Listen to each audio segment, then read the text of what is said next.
नमस्ते विद्यार्थियों, स्वागत है आप सभी का पुनः आज की क्लास में, जिसमें हम हल कर रहे हैं वैदिक गणित में भाग संक्रिया। हमारे टॉपिक चल रहा है जिसमें हम आज हल करेंगे वैदिक गणित का पार्ट 10। तो भाग करने की एक विधि सूत्र निखिलम विधि के द्वारा भाग हमने पार्ट नंबर 9 में हल किया है। आज हमारे पास जो भाग करने की विधि है वह है सूत्र प्रावर्त्य योजित विधि के द्वारा भाग करना। यह जो विधि होती है यह सूत्र निखिलम विधि की तरह ही होती है, लेकिन उसमें कुछ परिवर्तन होता है। तो सूत्र निखिलम विधि में हमने जो भाग किया था उसमें हमारे पास एक कंडीशन यह थी कि जो भाजक संख्या होती है वह भाजक संख्या उसके आधार से हमेशा कम होनी चाहिए, तभी वहाँ पर सूत्र निखिलम विधि का उपयोग होता है। लेकिन सूत्र प्रावर्त्य विधि के द्वारा भाजक आधार से कम भी हो सकता है और अधिक भी हो सकता है, अर्थात दोनों ही स्थितियों में प्रावर्त्य विधि के द्वारा भाग किया जा सकता है। लेकिन दोनों विधियों का उपयोग वहाँ पर किया जाता है जहाँ पर भाजक आधार के नज़दीक होता है। सूत्र निखिलम विधि में भाजक छोटा होगा आधार से। सूत्र प्रावर्त्य जो विधि है उसमें आपके भाजक आधार से छोटा भी हो सकता है और बड़ा भी हो सकता है, लेकिन दोनों विधियों में भाजक जो है वो आधार के नज़दीक होता है, अर्थात विचलन ज़्यादा नहीं होता है। यदि विचलन बहुत अधिक होता है तो उस स्थिति में ध्रुवजांक विधि का उपयोग करके हम हल कर सकते हैं। ध्रुवजांक विधि के द्वारा यदि भाजक आधार से कम है तो उसका भी भाग कर सकते हैं, यदि भाजक आधार से बड़ा है तो उसका भी भाग कर सकते हैं। यदि भाजक व आधार का विचलन बहुत अधिक है तब भी हम ध्रुवजांक विधि का उपयोग कर सकते हैं, अर्थात किसी भी प्रकार के प्रश्न को हल करने के लिए ध्रुवजांक विधि का उपयोग कर सकते हैं। तो आज हम हल कर रहे हैं सूत्र प्रावर्त्य योजित विधि के द्वारा भाग। तो किस प्रकार से हमें यहाँ पर करना है, तो यहाँ पर हमारे पास प्रश्न दे रखा है कि 13,385 में भाग देना है हमें 131 का। तो सबसे पहले तो हमें लेना है इसका आधार। तो 131 का आधार हो जाएगा 100, क्योंकि 131 जो है वो 100 के नज़दीक है। सेम निखिलम विधि की तरह ही 3 खंड यहाँ पर बनाने हैं। तो अब हमारे पास यहाँ पर 3 खंड बन जाएंगे।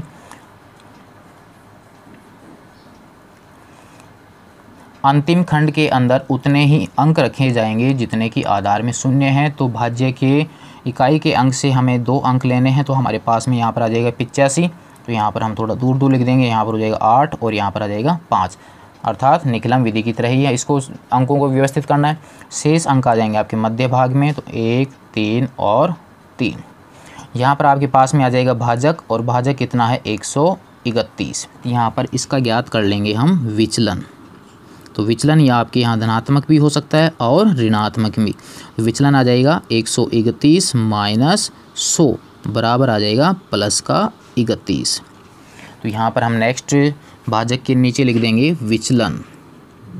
तो विचलन आ जाएगा हमारे पास 3 और 1। 2 अंक हमारे पास में है और आधार में शून्य भी कितने हैं 2, तो हमारे पास 2 अंक प्राप्त हो जाते हैं। नेक्स्ट हमारे पास यहाँ जो विचलन प्राप्त होगा इस विचलन को हमें प्रावर्तित करना है। तो यहाँ नेक्स्ट हमारे पास लिखेंगे हम प्रावर्तित अंक। प्रावर्तित अंक यहाँ पर ये पद थोड़ा इसमें एक्स्ट्रा करना है, बाकी आपके पास निखिलम विधि की तरह ही करना है। परावर्तित अंक का अर्थ ये हुआ कि विचलन में जो अंक आपको प्राप्त हो रहे हैं यदि वो धनात्मक हैं तो आपके पास परावर्तित अंक प्राप्त हो जाएंगे ऋणात्मक, और यदि विचलन आपकी ऋणात्मक है तो परावर्तित अंक हो जाएंगे आपके धनात्मक।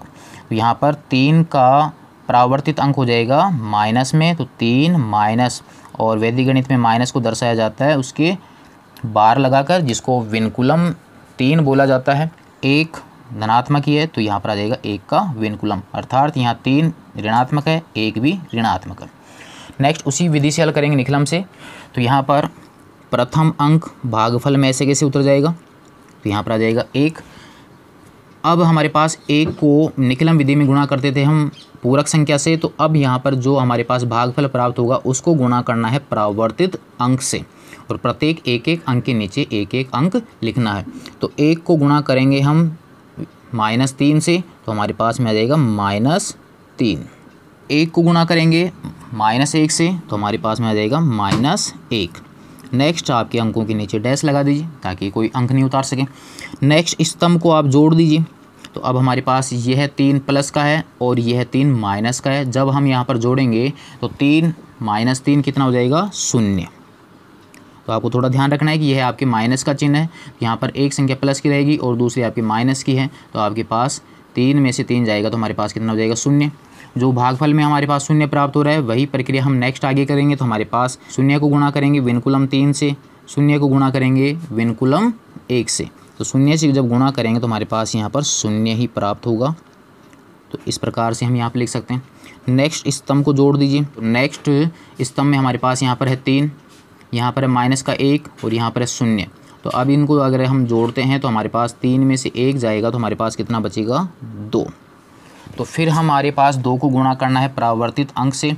तो 2 को गुणा करेंगे पहले -3 से, तो हमारे पास में आ जाएगा -6, जिसे हम यहाँ पर बार लगा के लिख देंगे। 2 को गुणा करेंगे -1 से, तो हमारे पास में आ जाएगा 1 माइनस का। अंतिम अंक के नीचे संख्या प्राप्त हो चुकी है, तो अब हमारे पास इनको हम जोड़ लेंगे। तो यहाँ पर हमारे पास में है 5 और यहाँ पर 1 है माइनस का, तो 5 और माइनस का 1 यदि इनको जोड़ते हैं तो हमारे पास में आ जाएगा प्लस का 4। यहाँ पर प्लस का 8 है और यहाँ पर हमारे पास में है माइनस का 6, तो 8 में से 6 जाएगा तो हमारे पास कितना बच जाएगा 2। तब हमारे पास यहाँ पर जो संख्या प्राप्त हो रही है वो शेषफल होगी और मध्य खंड में यहाँ पर जो प्राप्त होगा वो भागफल होगा।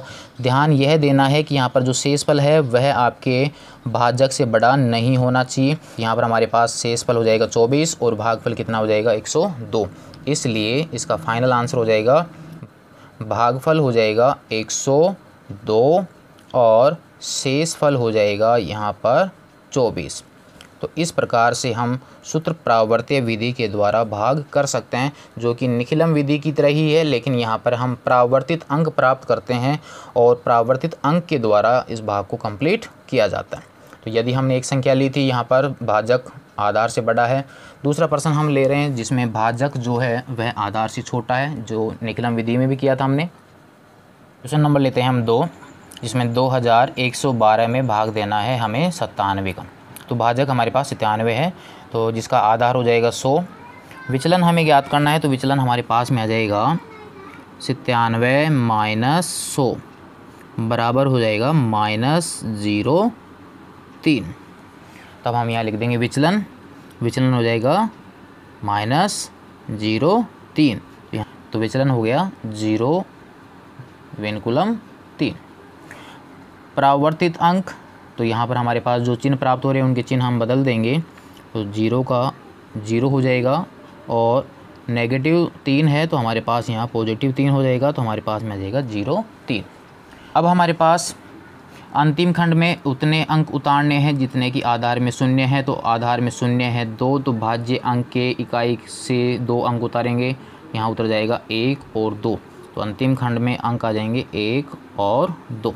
शेष बचे अंक आ जाएंगे हमारे पास मध्य भाग में, तो ये हो जाएगा 2 और 1। हमारे पास प्रावर्तित अंक प्राप्त हो चुका है, मध्य भाग में अंक प्राप्त हो चुके हैं, अंतिम खंड में अंक प्राप्त हो चुके हैं। तब हमारे पास निखिलम विधि की तरह भी इसको हल कर देंगे। तो प्रथम अंक आपके भागफल में ऐसे कैसे आ जाएगा, तो 2 हो जाएगा इसका भागफल। भागफल को गुणा कर देंगे हम परावर्तित अंकों से, तब 2 को गुणा करेंगे 0 से, तो हमारे पास 1 के नीचे आ जाएगा 0। 2 को गुणा करेंगे 3 से, तो वह आ जाएगा 6 आगे वाले अंक के नीचे। अब हमारे पास नेक्स्ट स्तंभ को हम जोड़ देंगे, तो 1 में अगर 0 को जोड़ेंगे तो हमारे पास में आ जाएगा 1। पुनः वही प्रक्रिया, 1 को गुणा करना है 0 से, तो अगले अंक के नीचे लिख देंगे तो हम यहाँ पर 0। 1 को गुणा करेंगे 3 से, तो हमारे पास में आ जाएगा 3। अंतिम अंक के नीचे अंक आ चुका है, इसलिए गुणा करने की प्रक्रिया हो जाएगी बंद और यहाँ से जोड़ देंगे। 2 में 3 जोड़ेंगे तो हमारे पास में आ जाएगा 5 और 6 और 1 हो जाएगा 7। यहाँ पर हमारे पास जो शेषफल प्राप्त हो रहा है वह है 75, इसलिए हमारे पास आंसर हो जाएगा, भागफल हो जाएगा इसका 21 और शेषफल हो जाएगा 75। तो इस प्रकार से प्रावर्त्य योजित विधि से हम भाग कर सकते हैं, जो कि एक तरह से निखिलम विधि की तरह ही प्रक्रिया है इसकी। इसमें हम परावर्तित अंक का उपयोग करते हैं, जबकि निखिलम विधि में पूरक अंक का प्रयोग करते हैं। नेक्स्ट क्वेश्चन देखें हम 3। क्वेश्चन नंबर 3 है हमारे पास में कि 1154 में भाग देना है 103 का, तो 103 जो है उसका आधार हो जाएगा 100 और विचलन हमें निकालना है, तो 103 में से घटा देंगे हम 100 को, हमारे पास में विचलन आ जाएगा +03। तब हमारे पास में प्रथम भाग में आ जाता है भाजक, तो यहाँ पर लिख दिया हमने भाजक कितना है 103, विचलन हमारे पास में कितना है 0 3 प्लस का है, परावर्तित अंक कितना हो जाएगा 0 - 3 अर्थात 0 विनकुलम 3। अब हमारे पास अंतिम खंड में उतने अंक आएंगे जितने के आधार में शून्य हैं, आधार में शून्य है 2, तो भाज्य की इकाई अंक से 2 अंक आ जाएंगे, तो हमारे पास में आ जाएगा 5 और 4, तो अंतिम खंड में आ जाएंगे 5 और 4, शेष बचे वो आ जाएंगे हमारे पास मध्य भाग में। अब हमारे पास मध्य भाग का प्रथम अंक ऐसे कैसे उतर जाएगा, जो हमारे पास प्रथम भागफल बन जाएगा। भागफल को अब गुणा करना है परावर्तित अंक से, तो पहला अंक शून्य है, तो पहला अंक शून्य से गुणा करेंगे तो हमारे पास में आ जाएगा 0, 1 को गुणा करेंगे विनकुलम 3 से अर्थात -3 से, तो हमारे पास में आ जाएगा 3 माइनस का, जो हमारे पास 5 के नीचे आ जाएगा।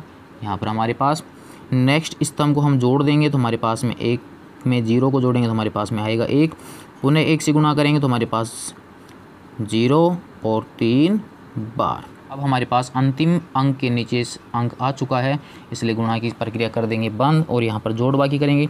यहाँ पर 4 प्लस का है और 3 माइनस का है, इसलिए यहाँ पर बाकी होगा और कितना बचेगा 1। नेक्स्ट में हमारे पास यहाँ 5 है और यहाँ पर 3 माइनस का है, तो हमारे पास कितना बचेगा 2। तब हमारे पास 21 शेषफल प्राप्त हो रहा है जो कि भाजक से कम है, इसलिए हमारे पास आगे प्रक्रिया हल करने की ज़रूरत नहीं है, इसलिए हमारे पास फाइनल आंसर आ जाता है। भागफल हो जाएगा इसका 11 और शेषफल हो जाएगा 21। उत्तर की जांच जो है वो साधारण भाग की जो प्रक्रिया होती है उससे आप जांच कर सकते हो कि भाजक और भागफल को गुणा करके यदि उसमें शेषफल को जोड़ा जाता है तब हमारे को भाज्य प्राप्त होता है। उस विधि से आप उत्तर की जांच कर सकते हैं। एक क्वेश्चन और लेते हैं हम, क्वेश्चन नंबर 4। 1432 में भाग देना है 89 का, तो 89 जो है वो 100 के नज़दीक है, तो आधार हो जाएगा 100, विचलन हम ज्ञात कर लेंगे 89 - 100 बराबर आ जाएगा -11। तब हमारे पास यहाँ पर भाजक आ जाएगा 89, विचलन हो जाएगा -11, जिसको मैं लिख सकता हूँ -1 अर्थात विनकुलम 1 विनकुलम 1। परावर्तित अंक हो जाएगा माइनस का है तो प्लस के बन जाएंगे दोनों, तो 1 1। यहाँ पर हमारे पास अंतिम खंड में अंक आएंगे 2, क्योंकि आधार में 0 2 हैं, इसलिए हमारे पास भाज्य के अंतिम 2 अंक आ जाएंगे। यहाँ पर आ जाएगा हमारे पास 3 और यहाँ पर 2, शेष बचे अंक आ जाएंगे मध्य भाग में, तो हमारे पास में आ जाएगा 1 और 4। अब हमारे पास मध्य भाग का प्रथम अंक ऐसे कैसे आ जाएगा, जो हमारे पास प्रथम भागफल बन जाएगा। प्रथम भागफल को गुणा करना है परावर्तित अंक 1 1 अंक से, तो हमारे पास 1 और 1 से गुणा करेंगे तो हमारे पास 1 1 अंक आ जाएगा, तो 1 अंक 4 के नीचे 1 अंक 3 के नीचे। नेक्स्ट स्तंभ को जोड़ेंगे तो हमारे पास में 4 और 1 को जोड़ेंगे तो हमारे पास में आ जाएगा 5। तो अब हमारे पास 5 को गुणा करना है 1 और 1 से, तो हमारे पास नेक्स्ट अंक के नीचे आ जाएगा 5 और यहाँ पर भी आ जाएगा 5। अंतिम अंक आ चुका है, तो हमारे पास अब इनको जोड़ लीजिए, तो 2 में जोड़ेंगे 5 को तो हमारे पास में आ जाएगा 7। यहाँ पर हमारे पास 3 और 1 4 4 और 5 कितना हो गया 9। अब हमारे पास शेषफल आ जाता है 97, जबकि भाजक कितना है 89। तो अब हमारे पास यहाँ पर 2 ही अंक हैं और यहाँ पर भी 2 ही अंक हैं, इसलिए यहाँ पर कोई एक्स्ट्रा अंक नहीं है जिसे हम यहाँ पर जोड़ दें। तब हमारे को साधारण भाग वाली विधि का उपयोग करना है कि 89 का भाग हम 97 में देंगे तो एक बार जाएगा, क्योंकि 89 के बाद में 8 अंक ही अधिक है 97, तो अब हमारे पास एक बार भाग और जाएगा। साधारण तरीके से अगर हम इसको हल करें तो 97 में अगर हम 89 का भाग देंगे तो एक बार जाएगा और यहाँ पर आ जाएगा 89, तो हमारे पास इस पर कितना बचेगा 8। तब हमारे पास यहाँ पर आ जाएगा, माइनस करना है आपको 89 को, तब हमारे पास में शेषफल कितना आ जाएगा 8 और यहाँ भागफल को जोड़ देंगे तब हमारे पास में आ जाएगा 16। तो इस प्रकार से भागफल हो जाएगा 16 और शेषफल कितना हो जाएगा 8। इसलिए भागफल 16 और शेषफल से हमने प्रावर्त्य योजित विधि से कुछ प्रश्नों को हल किया, जिसमें भाजक जो है वह आधार के नज़दीक ही रहता है और वह आधार से कम भी हो सकता है और अधिक भी हो सकता है। निखिलम विधि में भाजक जो है वह आधार से कम होता है, जबकि प्रावर्त्य योजित विधि में भाजक जो है वह आधार से कम भी हो सकता है और अधिक भी हो सकता है। लेकिन दोनों ही विधियों में भाजक व आधार के मध्य विचलन कम से कम होता है। अधिक विचलन होने पर यह विधि इतनी उपयुक्त नहीं होती है। इसलिए इनके अलावा जो भाग की तीसरी विधि है जिसे ध्वजांक विधि कहते हैं उसका उपयोग किया जाता है और वो हल करेंगे इसके पार्ट 11 में। तो नेक्स्ट टॉपिक में हम हल करेंगे भाग करने की ध्वजांक विधि।